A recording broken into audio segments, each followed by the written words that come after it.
blind from the flashing lights. We will not flash you. Okay. So, of course, now Charlie's journey is a little bit different. It's not rescuing your brother. It's all about kind of mourning her brother while simultaneously going back after Monroe.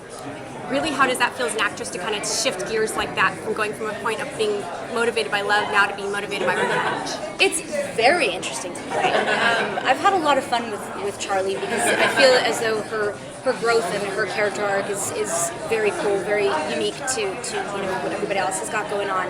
I love the fact that she comes from a place where she was a little bit more wide-eyed and naive and so innocent. And throughout the experience with the audience, she gets to grow and learn, and the audience gets to watch her develop and grow into a warrior. And so this whole, revenge thing, it's just going to be interesting. It's interesting to see her battle between if she's going to go to kind of the dark side, if you will, if she's going to be able to keep her humanity, or if she won't. She's lost her brother, but she's regained her mother, which may not be an even trade. But how does that dynamic affect her? Like through the gaining of her mother, but there's also a lot of things that she's finding out that she didn't know that her mother withheld from her, and there's a lot of trust issues there. So we'll see how kind of their relationship grows. They do try to fix it, but it's just are they able to? I do a lot of hand talking, by the way. I'm sorry, I'm Greek. It's just what I do. If they have a common enemy, does that bring them together? You would hope that it would, but I hate that I can't tell you as much as I would love to, but we'll see that kind of growth progress, because they do have a common enemy, but the way they go about things is very different, as you can see through the series. They both have different angles to things. So Charlie's got a lot more Miles' influence in her life now, so it's that's a very different approach. That was actually what I was just going to ask. Miles has actually become more of a parental figure than probably even your mom is. The mom has been in a long time in Charlie's life. So if she gets like an order from Miles versus your mom, which way is she going to go? I mean, Miles is like her. Not only is he her parental figure, if you will. I think that was kind of more earlier on parental figure. They've grown to be quite close. Like he's her best friend and somebody that she trusts implicitly. Whereas everybody else, throughout the first half, she didn't trust him because she kept finding out all these things, and she's the only person that doesn't know anything. By the way, people were like, "Yeah, I knew you did that," and she's like, "What?"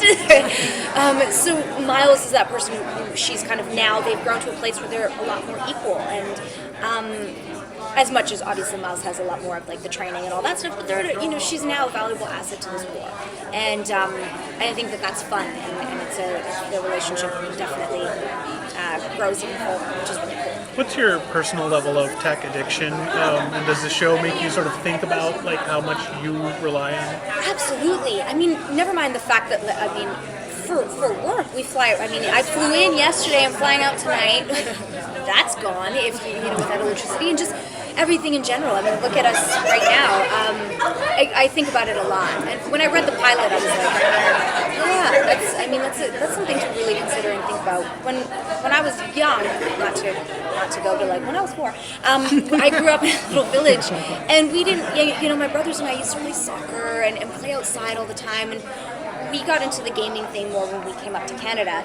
And I have very, very fond memories of growing up in Greece, and my brothers and I, causing chaos and climbing on trees and all that stuff. And I feel like that's really cool because we didn't have, my parents, back then too, we didn't have all the video games and all that stuff. We just had each other and we played on the street and everything. So I don't know. I like the whole no technology concept. It kind of brings you back together. Has it ever crossed your mind that Miles could be your father?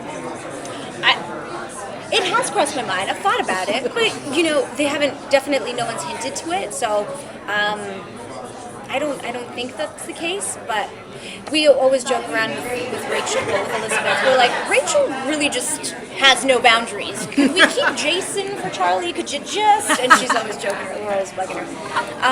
Yeah, she's a little promiscuous, that one.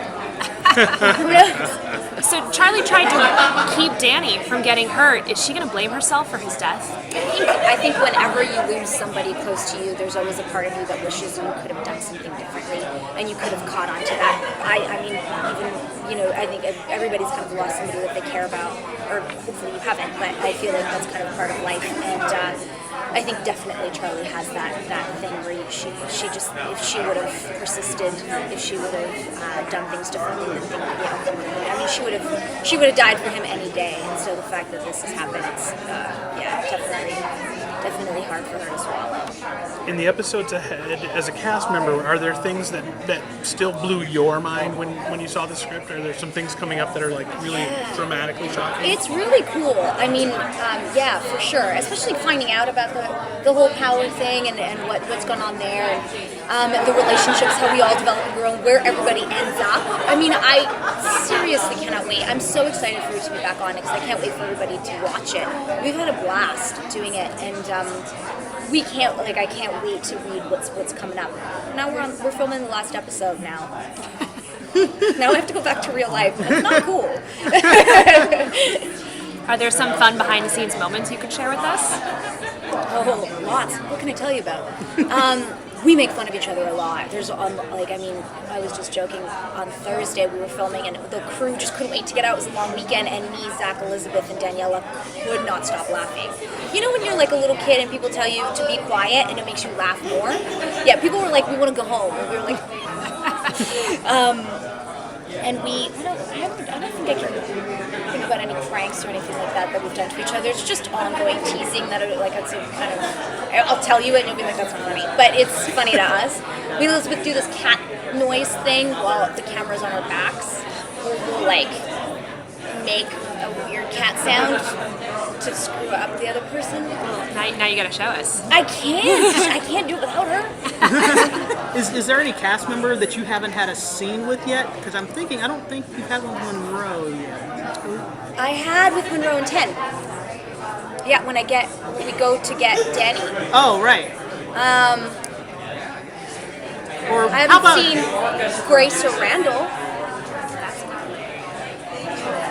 anybody? I don't know who else. I'm just saying somebody that you haven't really done a lot of scenes with that you'd like to do some really good, interesting scenes with. Well, I mean, Maria and Colin would be fun to work with for sure. They're pretty.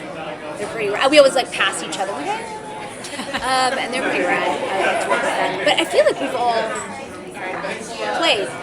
Now I can't answer anything because I don't know if we've played and you don't know yet. See, so we're always like, I don't. You do have this, I can't remember the character's name, the guy who's sort of interested in you that saved you early on. I know. Nate, Jason, whatever. We'll answer to anything. Will she become to trust him? I mean, his father's thrown him out. He really has no place to go. Will he become? He's got to prove himself, that young man. He's pretty determined. I think, that's kind of something that will be fun for the audience to see, so I don't want to give anything away, but he's, there is definitely a trust problem in that relationship, and so we'll see kind of what ends up happening with it. I don't want to tell you. When you're playing in a world like this, where it is such high stakes, how difficult is it to make those romantic moments feel organic and find the right place in that? I mean, you just kind of that's our job. You just kind of do. The high stakes of it all is what makes it so. Everything is life and death.